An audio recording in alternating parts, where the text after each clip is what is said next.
Assalamualaikum warahmatullahi wabarakatuh. Om Swastiastu, salam sejahtera untuk kita semua. Namo Buddhaya, salam kebajikan dan salam harmoni. Pertama-tama mari kita panjatkan puji dan syukur atas nikmat kesehatan yang telah Tuhan berikan di tengah-tengah pandemi sekarang ini. Semoga untuk kedepannya kita selalu dalam rahmat dan lindungannya agar tetap bisa menuntut ilmu meskipun di masa pandemi. Jadi tak perlu berlama-lama.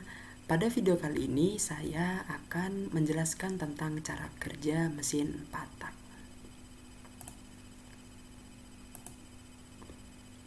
Tapi sebelumnya saya akan memperkenalkan biodata singkat tentang saya. Nama saya Muhammad Salvatore, saya lahir di Kediri pada 26 Januari 2003 dengan NIM 2115071013. Saya mengambil program studi Pendidikan Teknik Mesin, Fakultas Teknik dan Kejuruan di Universitas Pendidikan Ganesha. Sekarang saya semester 2 dan adapun alamat saya di Jalan Teleng Timur nomor 2X, Kecamatan Kaliuntu, Kabupaten Buleleng di Bali. Dan adapun kontak person saya atau nomor HP saya yaitu 082197816993.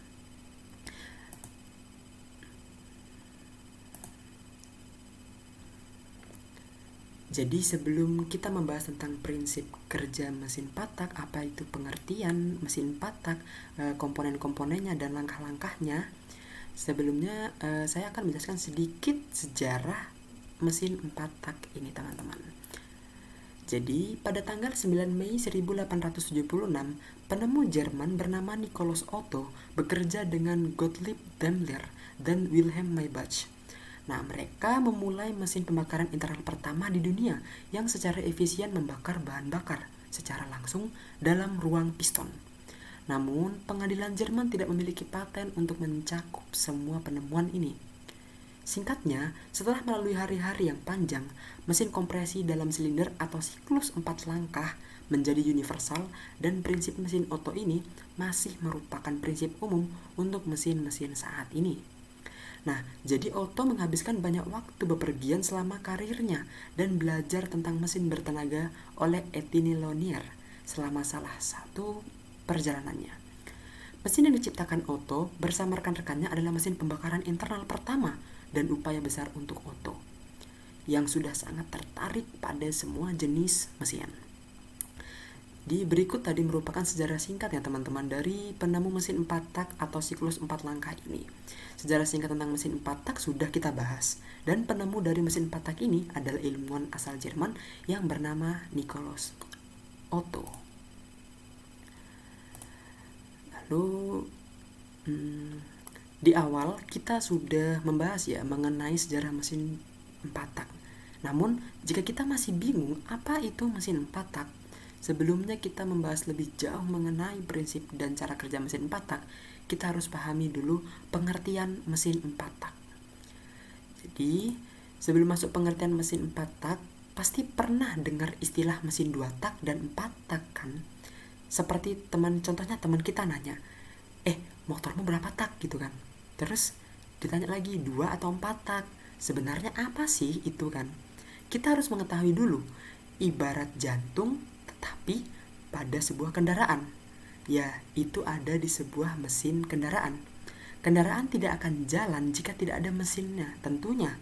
Dan mesin inilah yang berperan penting dalam sebuah rangkaian kendaraan. Dari menggerakkan piston yang nantinya akan menghasilkan torsi atau putaran yang selanjutnya diteruskan pada flywheel melalui crankshaft. Terus putaran dari engine atau mesin dapat menggerakkan radiator dan masih banyak komponen yang digerakkan oleh mesin ini. Jadi itulah gambaran umum ya teman-teman tentang betapa pentingnya mesin pada sebuah kendaraan. Mesin juga terbagi atas 2, yaitu mesin 2 tak dan 4 tak. Tapi pada video kali ini saya hanya menjelaskan dari sebuah mesin 4 tak yang biasa kita temui di mobil, motor, maupun di kendaraan alat berat. Nah, meskipun masih banyak juga ya teman-teman peralatan bahkan mesin motor yang masih menggunakan mesin 2 tak. Biasanya penggunaan mesin 2 tak ini adalah tipikal mesin lama, dan mesin 4 tak ini biasa pada kendaraan yang memerlukan torsi yang besar tetapi menginginkan keefisiennya juga. Jadi seperti itu ya teman-teman, semoga bisa dipahami. Nah, mesin 4 tak adalah mesin yang bekerja melalui 4 proses langkah naik turun piston untuk menghasilkan tenaga. Itu sebabnya disebut 4 tak, karena mesin tersebut membutuhkan 4 langkah kerja untuk satu kali proses. Jadi seperti di ilustrasi ini ya teman-teman, ada 4 langkah. Ini yang pertama, terus kedua, ketiga, dan keempat. Nah, untuk langkah-langkahnya apa saja itu? Yang pertama, sesuai urutan ada nomornya, langkah hisap. Dan yang kedua ada langkah kompresi. Dan yang ketiga ada langkah tenaga. Langkah tenaga ini juga bisa dibilang langkah usaha atau langkah power. Dan yang keempat adalah langkah buang. Nah, secara keseluruhan memerlukan 2 putaran poros engkol ya teman-teman dalam satu siklus pada mesin diesel atau mesin bensin. Nah, sebelum memahami langkah-langkah pada mesin 4 tak, alangkah baiknya kita harus mengetahui dahulu komponen apa saja yang ada di mesin 4 tak. Jadi, ada banyak komponen pada mesin 4 tak, tapi saya hanya menyebutkan beberapa komponen saja beserta fungsinya yang sangat penting terjadinya dalam proses pembakaran nantinya. Jadi, ini merupakan komponen-komponen mesin 4 tak. Nah, yang pertama kita akan mengenal piston. Nah, pasti udah tidak asing dong dengan piston ini apa gitu kan. Nah, jadi piston ini berfungsi untuk menerima tekanan pembakaran dan meneruskan ke crankshaft atau poros engkol melalui salah satu komponen yang bernama connecting rod. Selain itu, piston juga berperan dalam proses pembakaran untuk menghasilkan tenaga mesin. Dan yang kedua, kita mengenal crankshaft atau bisa disebut poros engkol. Nah, poros engkol bertugas untuk mengubah gerakan naik turun piston yang ada. Gerak naik turun piston ini akan menjadi gerak putar sehingga bisa menggerakkan flywheel dengan optimal. Selanjutnya ada connecting rod. Nah, connecting rod ini sebagai pendukung kinerja piston agar bisa bergerak naik turun. Jadi, jika tidak ada connecting rod ini ya teman-teman, maka akan dipastikan piston hanya diam saja. Mesin pun baru bisa digunakan karena adanya gerakan naik turun pada bagian batang yang satu ini. Jelas dong jika nanti ada terjadi proses pembakaran di ruang bakar, terus tidak ada connecting rod, bagaimana tenaga hasil pembakaran itu diteruskan dari piston ke crankshaft. Ya, seperti itulah gambarannya teman-teman. Terus ada intake port atau saluran intake, saluran masuk ya. Nah, tentu saja dengan namanya aja saluran sebagai masuknya udara beserta fuel yang telah dikabutkan. Terus kita akan mengenal intake valve atau katup intake. Nah, katup ini bertanggung jawab dalam mengatur aliran udara dan bahan bakar ke dalam ruang bakar. Dengan adanya katup ini, maka kadar udara dan bahan bakar di dalam ruang bakar pun tetap sesuai kadar untuk memicu proses pembakaran. Dan untuk ukuran diameter intake valve ini itu lebih besar dibandingkan dengan exhaust valve yang satunya ini ya teman-teman. Terus ada saluran exhaust atau exhaust port yang berfungsi sebagai saluran keluar untuk sisa-sisa pembakaran yang nantinya akan diteruskan ke knalpot sebuah kendaraan. Lalu ada exhaust valve atau katup buang ya. Nah, jika intake valve bertugas untuk mengatur jumlah udara dan bahan bakar yang masuk ke ruang bakar, maka tugas exhaust valve ini adalah sebaliknya. Katup ini mengatur keluarnya gas buang yang merupakan sisa dari proses pembakaran yang terjadi di ruang bakar ini ya teman-teman. Terus yang terakhir ada spare plug atau biasa disebut juga busi ya. Ini berfungsi untuk memantik bunga api sebagai pembakaran di kepala silinder. Nah, jadi setelah mengetahui beberapa komponen yang penting untuk terjadinya proses pembakaran, lanjut kita akan masuk ke langkah-langkah proses pembakaran. Langkah yang pertama itu jelas langkah hisap atau bisa disebut dengan intake. Nah, langkah pertama adalah langkah pertama dalam cara kerja motor 4 tak adalah langkah hisap teman-teman. Langkah ini bertujuan untuk memasukkan campuran udara dan bahan bakar yang sudah dikabutkan oleh injektor nozzle ke dalam silinder. Nah, jadi bisa dilihat ya, ilustrasi pada gambarnya ini ada seperti warna biru ya teman-teman. Ini melambangkan atau mendeskripsikan udara yang sudah bercampur dengan fuel yang sudah dikabutkan. Jadi udara dan fuel ini bersatu ya teman-teman. Dan juga ini fuelnya ini tidak berbentuk cair, melainkan dalam bentuk kabut atau partikel-partikel. Seperti itu teman-teman. Nah, langkah hisap ini juga bisa disebut dengan intake stroke. Jadi pada saat mesin mengalami langkah ini, maka yang terjadi adalah katup hisap atau intake valve itu terbuka. Seperti ini ya teman-teman, terbuka. Ini juga ilustrasinya di sini nomor 1, sebentar. Nah, ini terbuka katupnya. Dan katup buang tertutup. Jika katup buangnya terbuka, maka udara yang masuk beserta bahan bakar itu tidak akan tertampung di ruang pembakaran, melainkan akan keluar. Makanya itu katup exhaustnya itu tertutup. Lalu piston bergerak turun dari titik mati atas ke titik mati bawah. Apa itu titik mati atas dan titik mati bawah? TM atau bisa disingkat dengan TMA ya teman-teman, atau TMB. Nanti untuk TMA dan TMB akan saya jelaskan di slide berikutnya. Tapi pada secara dasarnya aja, TMA itu adalah titik mati atas, di mana gerakan piston ke atas itu adalah titik mati atas, dan jika piston ke bawah itu gerakan titik mati bawah pada piston. Singkatnya seperti itu teman-teman. Jadi pada langkah hisap ini piston bergerak dari titik mati atas ke titik mati bawah, berarti dari atas ke bawah. Jadi seperti ilustrasi di atas ini, dari atas ke bawah itu menghisap. Nah, seperti itu teman-teman. Lalu pada langkah hisap ini katup hisap dalam kondisi terbuka.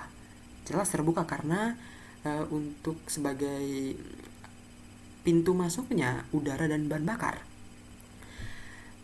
Dan torak bergerak turun sehingga campuran udara dan bahan bakar akan terhisap yang kemudian masuk ke dalam ruang bakar. Jadi mungkin kita bertanya-tanya ya, bagaimana bisa bahan bakar dan udara masuk ke ruang bakar, sedangkan tidak ada alat di sini yang bisa menghisap bahan tersebut. Nah, begini penjelasannya teman-teman.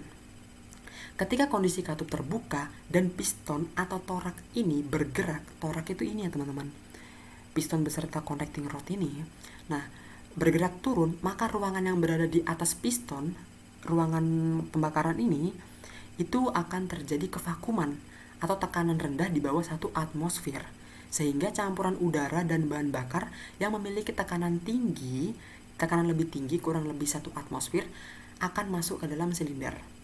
Seperti itu. Jadi penggambaran deskripsi itu seperti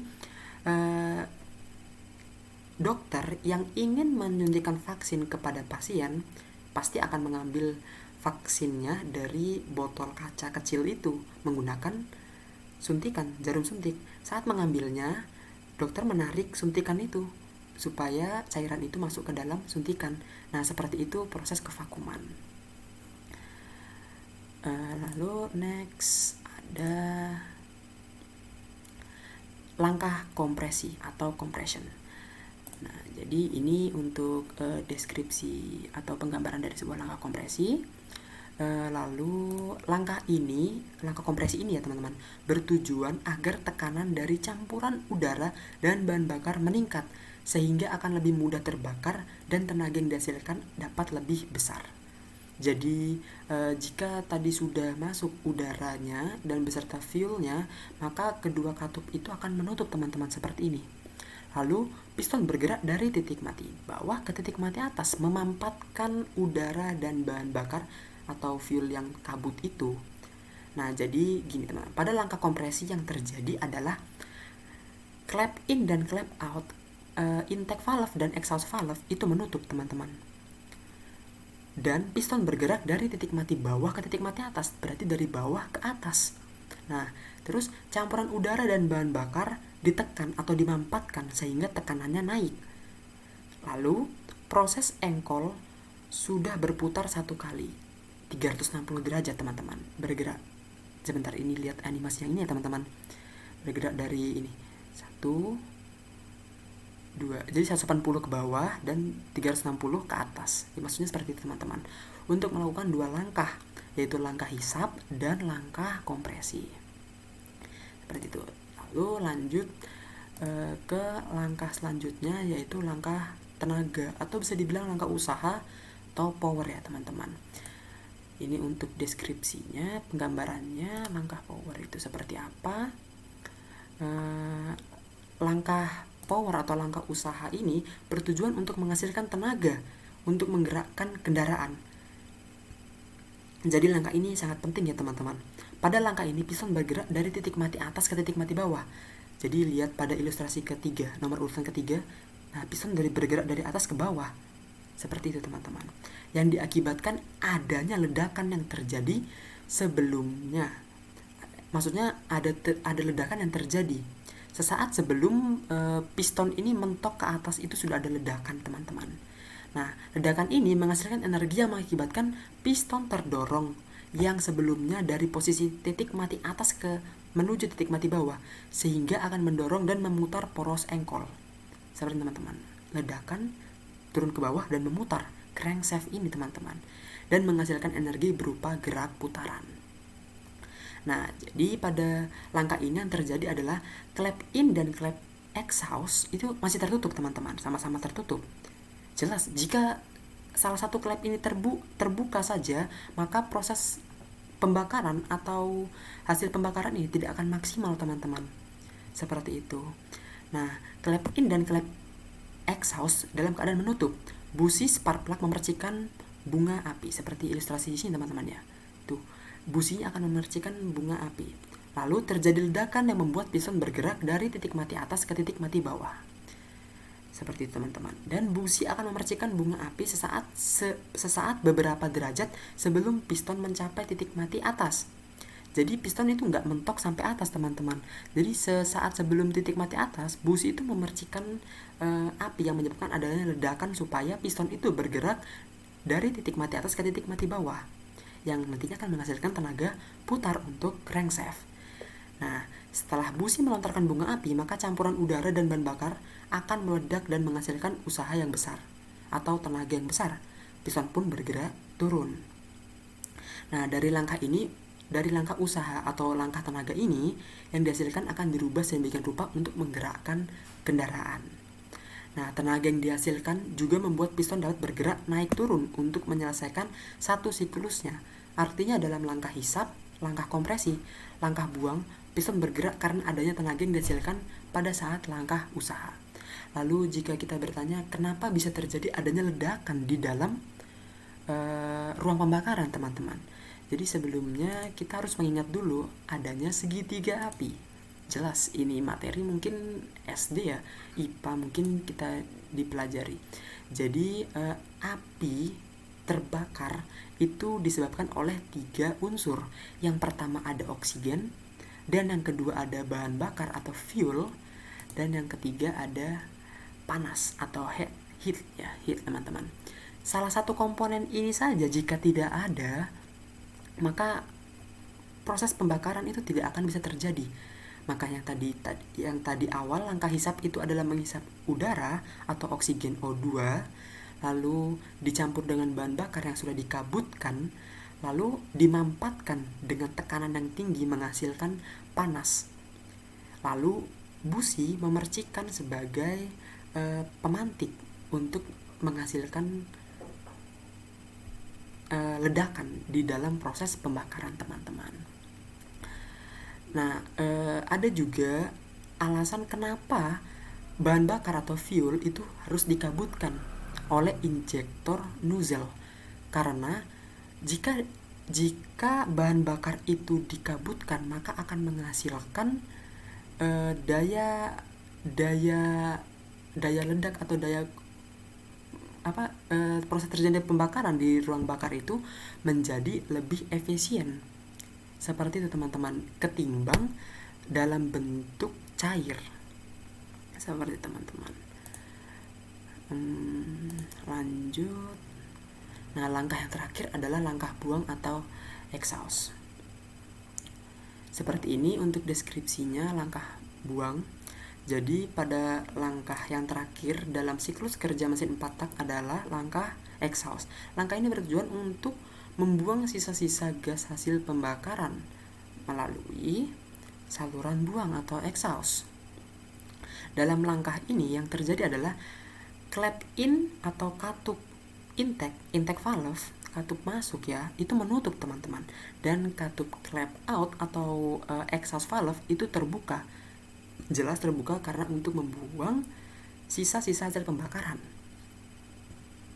Lalu piston bergerak naik dari titik mati bawah ke titik mati atas untuk mendorong sisa-sisa hasil pembakaran tadi, mendorong keluar ke exhaust port ya teman-teman. Lalu dalam langkah ini gas sisa hasilnya pembakaran akan disalurkan melalui exhaust manifold pada sebuah kendaraan dan akhirnya akan keluar ke udara bebas melalui knalpot. Jadi pada langkah usaha dan buang, poros engkol berputar satu putaran. Jadi kalau di total dalam satu siklus poros engkol akan berputar 2 kali untuk motor 4 tak. Poros engkol ini crankshaft ya teman-teman maksudnya. Setelah melakukan langkah buang ini akan kembali lagi ke langkah hisap dan begitu seterusnya sampai motor itu mesinnya dimatikan. Seperti ini pada ilustrasi animasi ini. Langkah hisap, lalu dikompresi, terjadi ledakan, langkah usaha, lalu dibuang. Lalu balik lagi seperti itu teman-teman. Nah, seperti itu untuk penjelasan langkah-langkah pada mesin 4 tak. Lalu dari tadi kita sudah membahas tentang langkah-langkah mesin 4 tak. Tadi juga sudah sempat saya singgung, saya akan menjelaskan apa itu TMA dan TMB. Nah, jadi TMA dan TMB itu yang pertama dulu ya teman-teman, TMA atau titik mati atas atau bisa juga disebut top dead center TDC. Nah, TMA disebut juga TDC atau top dead center merupakan batas teratas atau paling atas yang dapat piston capai di dalam silinder. Silinder itu ini ya teman-teman, ruang bakar yang terjadi proses pembakaran itu ini ruang bakar itu bisa disebut juga silinder teman-teman. Sedangkan titik mati bawah atau bottom dead center disebut juga merupakan titik terbawah yang dapat dicapai piston dalam silinder. Jadi titik mati atas itu piston bergerak dari bawah ke atas, dan di mana piston mentok di kepala silinder itu dinamakan titik mati atas, dan sebaliknya juga titik mati bawah. Sederhananya TMA itu merupakan titik di mana piston berada pada posisi paling atas, dan TMB adalah titik di mana posisi piston berada di paling bawah teman-teman.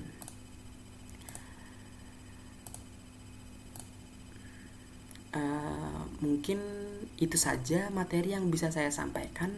Saya mohon maaf jika terdapat banyak kesalahan, mohon dimaafkan. Saya tutup dengan Parama Santi. Om Santi Santi Santi Om. Assalamualaikum warahmatullahi wabarakatuh.